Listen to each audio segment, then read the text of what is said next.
നാഥനോ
ഉന്നതത്തിൽ നിന്നിറങ്ങിയ സ്നേഹഭോജ്യം മണ്ണിടത്തിനു ജീവനേകിയ സ്വർഗഭോജ്യം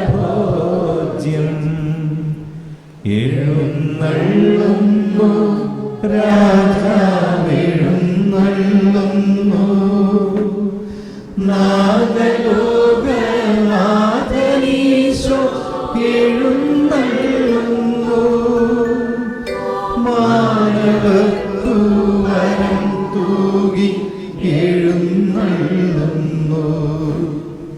ഈശോയുടെ സാന്നിധ്യത്തിൽ വെച്ച് തന്നെ നമ്മൾ ഈ അന്ത്യവിധിയെക്കുറിച്ചുള്ള ഭാഗം ഒന്ന് അവസാനിപ്പിക്കാം. ഈശോ വീണ്ടും വരും എന്നുള്ള വിശ്വാസമാണ് ക്രിസ്ത്യാനിയുടെ ആത്മധൈര്യമെന്നാണ് പറയുന്നത്. ഈശോ വീണ്ടും വരുന്നത് വാസ്തവത്തിൽ പലപ്പോഴും നമ്മൾ തെറ്റിദ്ധരിക്കുന്നത്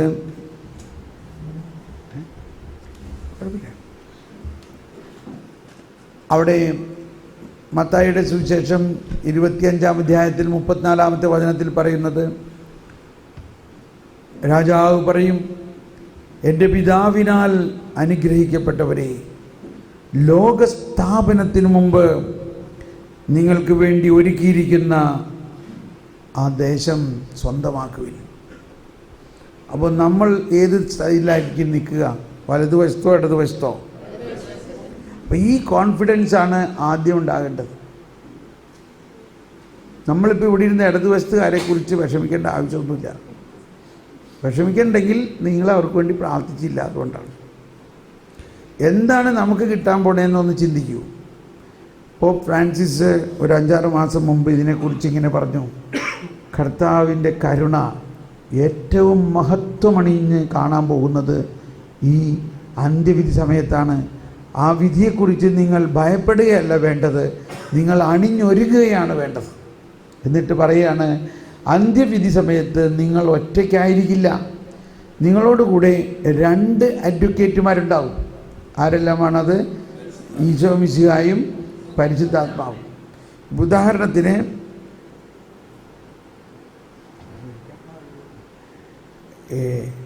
വലിയൊരു ഡ്രാമ ഇപ്പോൾ ഇവിടെ അവതരിപ്പിക്കാൻ പറ്റില്ല, അതുകൊണ്ട് ചെറുതായിട്ട് എൻ്റെ അന്ത്യവിധി ഉണ്ടാകാൻ പോകാമെന്ന് വിചാരിക്കാം. എൻ്റെ അന്ത്യവിധി കൊടിയൻ തോമസ് പോൾ. ഉടനെ ഞാൻ അവിടെ വന്നു. ഞാൻ വന്നപ്പോഴേക്കും ഓടി വരുന്നത് ആരാ? എൻ്റെ സൈഡിലുള്ള 2 അഡ്വക്കേറ്റ്. അവർ എനിക്ക് വേണ്ടി വാദിക്കാൻ വരുന്നവരാ അഡ്വക്കേറ്റുമാർ. ആരെല്ലാമാണത്? ഈശോയും പരിശുദ്ധ. അഡ്വക്കേറ്റ് നമ്പർ 1 ഈശോ വന്ന് പറഞ്ഞു, ഈ തോമസ് പോൾ ജീവിക്കുന്ന കാലത്ത് ഒരുപാട് പാപം ചെയ്തിട്ടുള്ളതാണ്, എന്നാൽ അതെല്ലാം ഞാൻ കുരിശിൽ ഏറ്റെടുത്ത് കഴിഞ്ഞിരിക്കുന്നു, അത് ഇവൻ വിശ്വസിക്കുകയും ചെയ്തു. അതുകൊണ്ട് അവൻ്റെ സകല പാപങ്ങളും നൾ ആൻഡ് വോയിഡ് ആയി മാറിയിരിക്കുന്നു, നീതീകരിക്കപ്പെട്ടിരിക്കുന്നു. ഇവനെ അതുകൊണ്ട് ഒരു നീതിയുടെ വസ്ത്രം ധരിച്ച് ഇവനെ ആദരിച്ചാലും. ആർക്കെങ്കിലും എതിരഭിപ്രായം ഉണ്ടോ? മനസ്സിലായോ? അത് കഴിഞ്ഞ് ഉടനെ തന്നെ പരിശുദ്ധാത്മാവ് ഓടി വന്നു പറയുകയാണ്, ഈ തോമസ് പോള് ജീവിച്ചിരുന്ന കാലത്ത് പരിശുദ്ധാത്മാവിൻ്റെ വരദാനങ്ങൾ ഉപയോഗിച്ച് അനേകം ആത്മാക്കളെ സ്വർഗത്തിലേക്ക് നേടിയിരിക്കുന്നത് കൊണ്ട് ഇവന് ഒരു ഗോൾഡ് മെഡലും ഒരു കിരീടവും ധരിപ്പിച്ചാലും. ഇതാണ് എന്നെ സംബന്ധിച്ച് ഉണ്ടാകാൻ പോണ അന്ത്യവിധി. അങ്ങനെ ഇരിക്കെ ഉടനെ മാലാഖമാരെല്ലാവരും കൂടി വാദ്യമേളങ്ങളോടെ ഒരു പാട്ട് പാടും. അത് സങ്കീർത്തനം 45 ഇങ്ങനെയാണ് പാടുന്നത്: രാജകുമാരി സ്വർണ്ണക്കശ ഉടയാട ചാർത്തി അന്തഃപുരത്തിൽ ഇരിക്കുന്നു, വർണ്ണശബളമായ അങ്കിയണിച്ചവളെ രാജസന്നിധിയിലേക്ക് ആനയിക്കുന്നു. കന്യകമാരായ തോഴിമാർ അവർക്ക് അകമ്പടി സേവിക്കുന്നു. ആരാണീ അവൾ? ആരാണീ അവൾ? സഭ ആകുന്ന മണവാട്ടി. അണിഞ്ഞൊരുങ്ങി എന്ന് പറഞ്ഞാൽ ശരീരം ഉയർത്തെഴുന്നേറ്റ മഹത്വമണിയുന്ന ശരീരവും അണിഞ്ഞുകൊണ്ട് രാജകുമാരി സ്വർണ്ണക്കശ ഉടയാട ചാർത്തി അന്തഃപുരത്തിൽ ഇരിക്കുന്നു. രാജകുമാരി, സഭ, ദൈവജനം, യേശു എല്ലാവരെയും രക്ഷിച്ച ആ സന്തോഷത്തിൽ അവരെല്ലാവരും ഉയർപ്പിൻ്റെ ശരീരം അണിഞ്ഞുകൊണ്ടിരിക്കുകയാണ്. വർണ്ണശബളമായ അങ്കിയണിയിച്ചവളെ, ഇതാണ് ആ മഹത്വത്തിൻ്റെ, അവളെ ഇനി രാജകീയ പ്രഭയിലേക്ക് കയറ്റുകയാണ്. അതാണ് പുതിയ ആകാശവും പുതിയ ഭൂമി.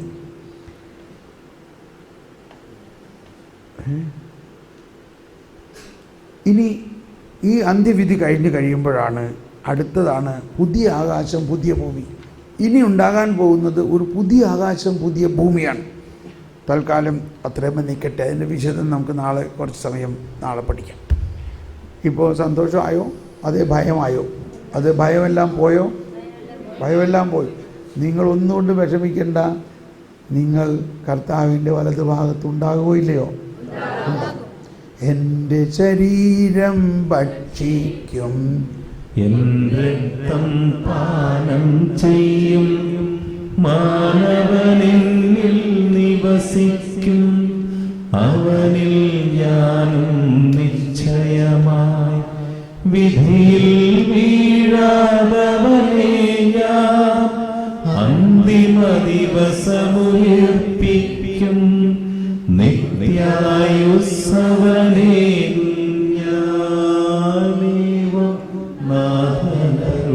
ചെയ്തു.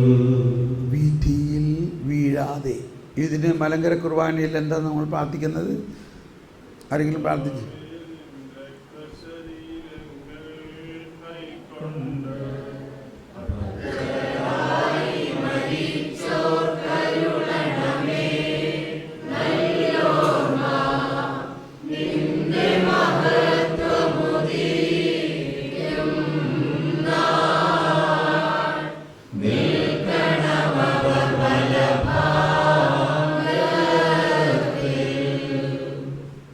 ചുമ്മാ കടലാസിൽ എഴുതിയേക്കുന്ന ഒരു പാട്ട് പാടിയതാണോ അതോ ഇത് നിങ്ങൾ വിശ്വസിക്കുന്നുവോ?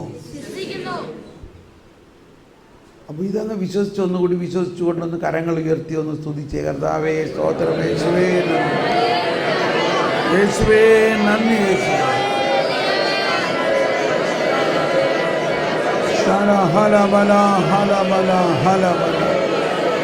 കർത്താവേ ഞങ്ങളുടെ വിശ്വാസം വർദ്ധിപ്പിക്കണമേ, ഞങ്ങളുടെ വിശ്വാസം വർദ്ധിപ്പിക്കണമേ.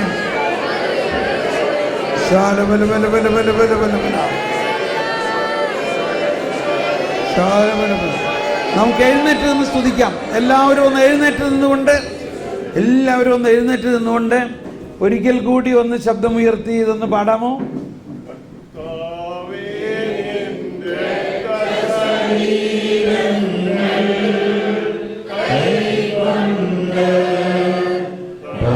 ഭക്തരായി മരിച്ചോ കരുളണമേ നല്ലോർമ്മ നിന്റെ മഹത്വമുദീക്കുന്ന നിൽക്കണമവർ വലഭാഗത്തിൽ.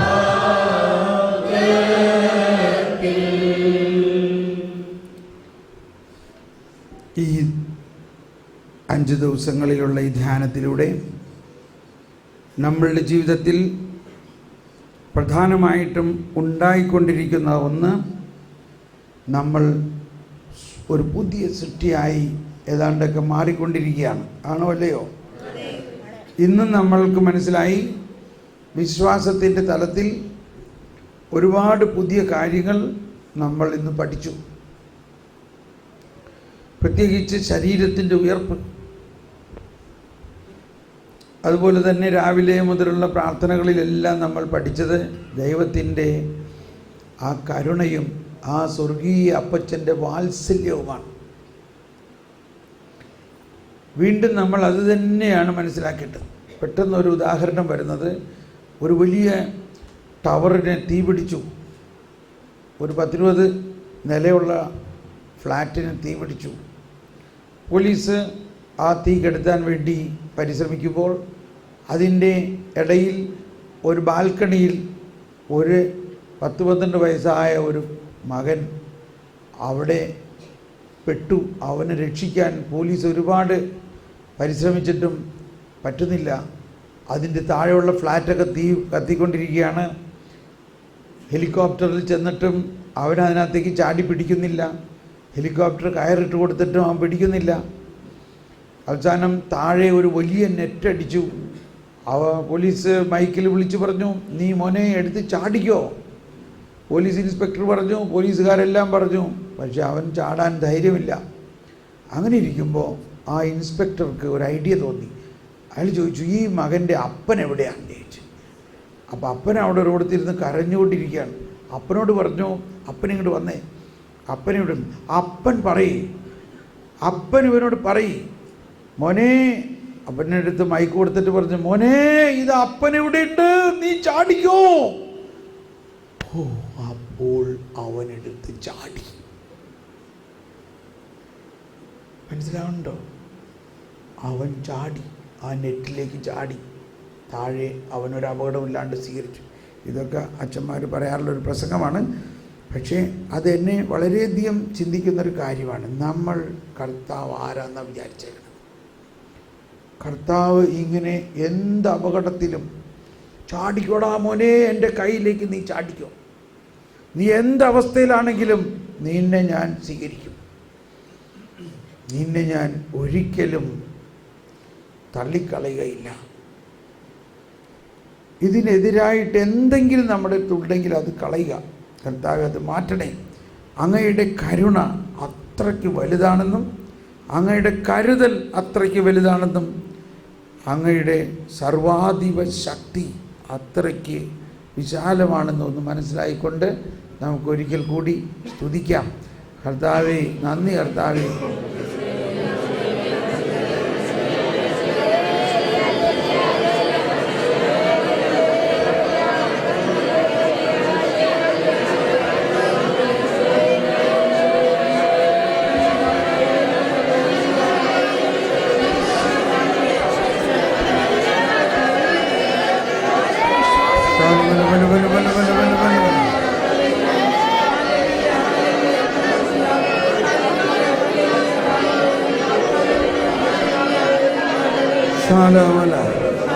നമുക്ക് ശാന്തമാകാം. നമുക്ക് 2 പേർ മുഖാമുഖം തിരിഞ്ഞു നിന്നിട്ട് പരസ്പരം കൈ തലയിൽ വെച്ചുകൊണ്ട് ഒരാൾ മറ്റൊരാൾക്ക് വേണ്ടി പ്രാർത്ഥിക്കാം. ഇപ്പോൾ നമ്മൾ പ്രാർത്ഥിക്കുന്നത് ഈ വ്യക്തിയിൽ നൽകിയിരിക്കുന്ന പരിശുദ്ധാത്മാവിൻ്റെ എല്ലാ വരദാനങ്ങളും അഭിഷേകമാകാൻ വേണ്ടിയാണ്. നമ്മൾ ഓരോരുത്തരിലും ജ്ഞാനസ്നാനത്തിലൂടെ വളരെയധികം വരദാനങ്ങളുണ്ട്. ആ വരദാനങ്ങൾ നമ്മളിൽ അഭിഷേകമാകുന്നതിന് വേണ്ടി നമ്മൾ പ്രാർത്ഥിക്കാം. ഇനി അത്യാവശ്യം 3 പേർക്കും ഒരുമിച്ച് ഇങ്ങനെ തലയിൽ കൈവച്ച് പ്രാർത്ഥിക്കാവുന്നതാണ്. ഓക്കെ. കൈവച്ചോ, പരസ്പരം കൈവച്ചോ. നമ്മൾ പ്രാർത്ഥിക്കുന്നത് അടുത്ത് നിൽക്കുന്ന ആൾക്ക് വേണ്ടി പ്രാർത്ഥിക്കുന്നു. കർത്താവിൻ്റെ അഭിഷേകം നമ്മൾ ഓരോരുത്തരിലുമുണ്ട്. അത് ഓപ്പണപ്പ് ആകാൻ വേണ്ടിയാണ്. ഇത് നാളത്തേക്കുള്ള ഒരു തയ്യാറെടുപ്പാണ്. കർത്താവേ, നാളെ ഞങ്ങൾ അനുഭവിക്കാൻ പോകുന്ന പരിശുദ്ധാത്മ ശക്തിയുടെ മുൻകൂറായിട്ട് ഇപ്പോൾ തന്നെ ഞങ്ങളെല്ലാവരിലും ആ ശക്തി അഭിഷേകമാകണമേ. എല്ലാ വരദാനങ്ങളും ഞങ്ങളിൽ തുറക്കപ്പെടണമേ. പരിശുദ്ധാത്മാവിൻ്റെ എല്ലാ വരദാനങ്ങളും ഞങ്ങളിൽ തുറക്കണമേ. ഹല ഹല ബല ഹല ബല ഹല ബല ബല ബല ബല ബല ബല ബല ബല ഹല ബല ഹല ബല ഹല ബല ബല ബല ബല ബല ബല ലബ ലബ ലബ ലബ ലബ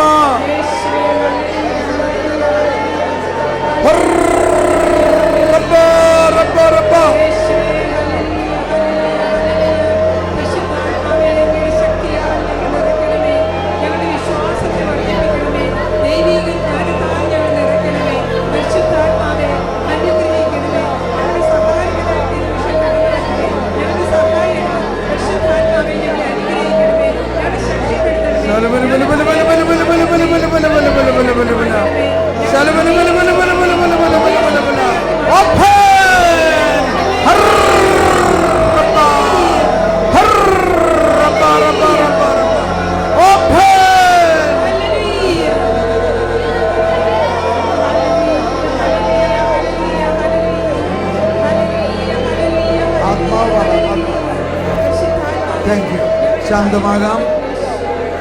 ശാന്തമാകാം.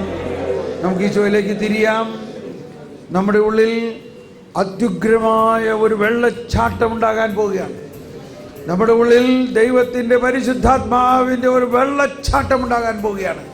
നമ്മൾ ഈ ദിവസങ്ങളിലെല്ലാം പ്രാർത്ഥിച്ചത് ഇപ്പോൾ വീണ്ടും അത് തന്നെ പ്രാർത്ഥിക്കുന്നു. പരിശുദ്ധാത്മാവ് നമുക്ക് വേണ്ടി പ്രാർത്ഥിക്കുന്നു. രാജ്യത്തിൻ്റെ ഈ സുവിശേഷം ലോകം മുഴുവൻ പ്രഘോഷിക്കുന്നതിന് നമ്മളിൽ പരിശുദ്ധാത്മാവിൻ്റെ ഒരു വെള്ളച്ചാട്ടം ഉണ്ടാകാൻ പോവുകയാണ്. നാളെയാണ് ഇതിൻ്റെ കൂടുതൽ അഭിഷേകം. എന്നാൽ ഇന്ന് അതിൻ്റെ ആരംഭമായിട്ട് നമുക്കൊരിക്കൽ കൂടി കർത്താവിന് നന്ദി പറയുകയും അതോടൊപ്പം പരിശുദ്ധാത്മാവേ, എന്നിൽ ആ വെള്ളച്ചാട്ടം പോലെ അങ്ങയുടെ എല്ലാ വരദാന ഫലങ്ങളും നിറച്ചുകൊണ്ട് ആത്മാവിൻ്റെ ശക്തി എന്നിൽ ജ്വലിപ്പിക്കണമേ എന്ന് ഏറ്റവും ബോധ്യത്തോടു കൂടി നമ്മൾ പാടാൻ പോവുകയാണ്. പരിശുദ്ധാത്മാവേ, എന്നിൽ കത്തിപ്പടരണമേ. ആത്മാവേ, കത്തിപ്പടരണമേ. ആത്മാവേ, കത്തിപ്പടരണമേ. വെള്ളച്ചാട്ടം പോലെ എന്നിൽ ഒഴുകണമേ.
Hallelujah.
ശരീരത്തിന്റെ ഉയർപ്പിൽ ഞാൻ വിശ്വസിക്കുന്നു.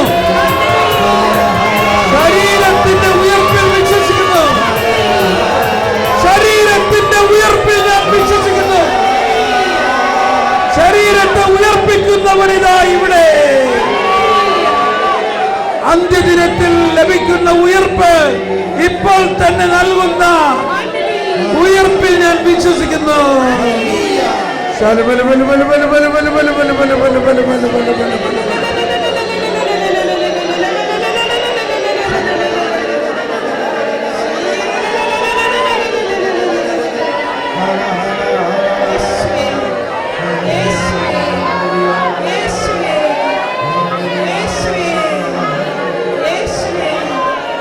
ശാന്തമാകാം, ശാന്തമാകാം, ശാന്തമാകാം, ശാന്തമാകാം.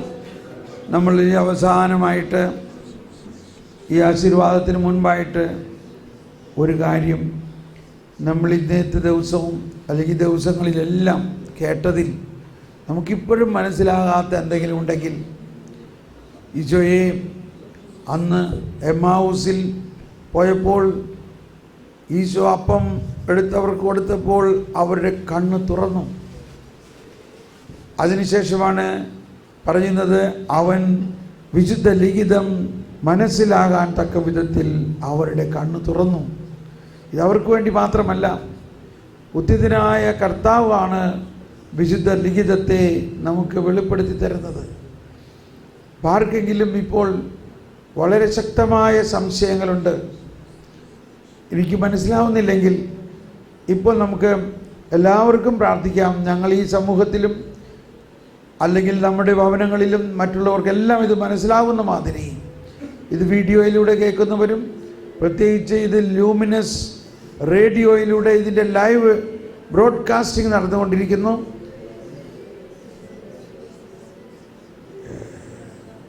അതിനെയെല്ലാം അത് കേൾക്കുന്നവർക്കും യൂട്യൂബിലൂടെ കാണുന്നവരെല്ലാം സമർപ്പിച്ചുകൊണ്ടും ഇവിടെ കൂടിയിരിക്കുന്നവരിൽ സംശയങ്ങളെല്ലാം സമർപ്പിച്ചുകൊണ്ട് നമുക്കൊന്ന് പ്രാർത്ഥിക്കുമ്പോൾ പരിശുദ്ധാത്മാവ് നമുക്കെല്ലാവർക്കും ഈ വെളിവ് നൽകുന്നതിന് വേണ്ടി ഒന്ന് പ്രാർത്ഥിക്കാം. പരിശുദ്ധാത്മാവെ, ഈ സംശയമെല്ലാം മാറ്റി ഞങ്ങളുടെ ആത്മാവിൽ അങ്ങ് തന്നെ പ്രാർത്ഥിക്കണമേ.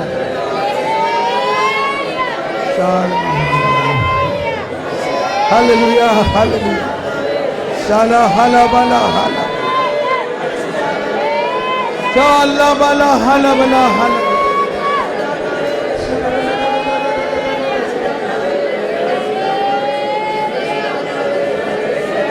ആത്മാവെല്ലാം പഠിപ്പിക്കും. ആത്മാവ് വന്നു കഴിയുമ്പോൾ നിങ്ങൾ എല്ലാ കാര്യങ്ങളും പഠിപ്പിക്കും, സത്യത്തിന്റെ പൂർണ്ണതയിലേക്ക് നയിക്കും. ഓ പരിശുദ്ധാത്മാവേ, സത്യത്തിന്റെ പൂർണ്ണതയിലേക്ക് നയിപ്പിക്കണമേ. Thank you. കർത്താവിന് നന്ദി പറഞ്ഞുകൊണ്ട് മുട്ടുകുത്തി നമുക്ക് സമാപനാശീർവാദത്തിനായിട്ടൊരുങ്ങാം.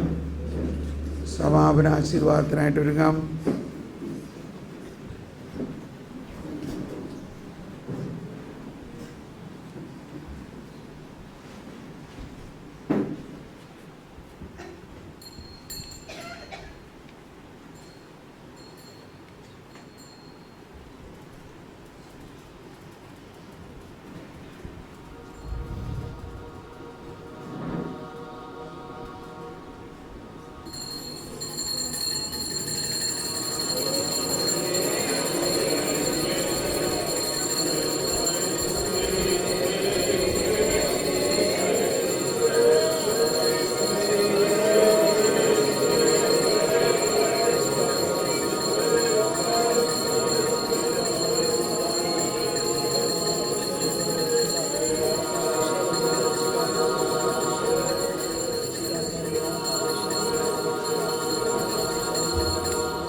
പരിശുദ്ധ പരമമാ ദിവ്യകാരുണ്യമേ, എന്നുമെന്നും അങ്ങേയ്ക്കാരാധന. പരിശുദ്ധ പരമമാ ദിവ്യകാരുണ്യമേ, എന്നുമെന്നും അങ്ങേയ്ക്കാരാധന.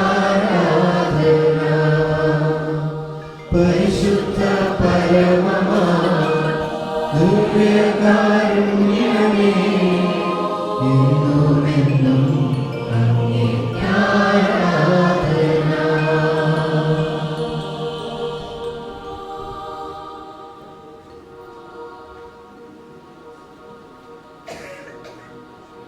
നമ്മൾ അല്പസമയം അവനുമായി മുട്ടുകുത്തുകയിരിക്കുകയോ ചെയ്തുകൊണ്ട് ഹൃദയത്തിൽ ഉപകാരസ്മരണ നന്ദിയോടെ ഇന്ന് രാത്രി പ്രാർത്ഥിക്കുന്നവരുടെ കൺഫർമേഷൻ 9 മുതൽ 10 മണി വരെ ആരെല്ലാമാണ്? ഓക്കെ. 10 മുതൽ 11 വരെ, 11 മുതൽ 12, 12 മുതൽ 1 വരെ, 1 മുതൽ 2 വരെ, 2 മുതൽ 3 വരെ, താങ്ക് യു അച്ഛൻ, 3 മുതൽ 4 വരെ, 4 മുതൽ 5 വരെ, 5 മുതൽ 6 വരെ. നാളെ അതിരാവിലെ ബിഷപ്പ് ഇവിടെ എത്തും. അപ്പോൾ നമുക്ക് വീട്ടിൽ പോകുന്നവരെ 6 മണി 6:30 ആകുമ്പോഴേക്കും ഇവിടെ എത്തണം. 6 മണിക്ക് നമ്മളിവിടെ കൊന്ത ചൊല്ലി ശുശ്രൂഷ ആരംഭിക്കും. സാവധാനം നമുക്ക് പോകാം.